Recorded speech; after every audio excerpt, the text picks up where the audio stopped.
క్రితం మానవులందరి కొరకు కనుక ఎవరైనా కానీ యేసయ్య ఈ రక్తము కన్నా హృదయం కరిగించాలి. చిన్న ప్రార్థన. మీ మనసు ప్రశాంతంగా ఉంటుంది అంటే మీ హృదయం శుద్ధి. మీ కొరకు మీ మనసు మార్చుకోవాలి. యేసయ్య హృదయంలో రావాల.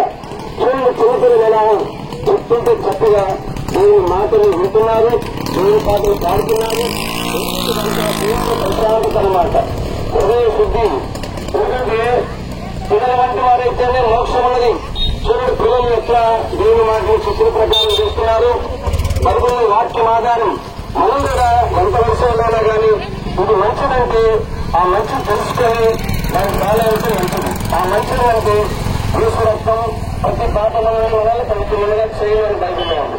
కనుక నువ్వేం చేయాల్సిన యేసయ్య నీ రక్తంతో నా హృదయం కడిగంటే చాలు, నా హృదయం ఏమంటే చాలు, ప్రశాంతంగా ఉంటుంది, నెమ్మదిగా ఉంటుంది. నేను మీ ఇంటి గారు సంతోషంగా ఉంటారు. కానీ మీ కొరకు ప్రార్థన చేసి ముందుకు సాగి వెళ్తాం.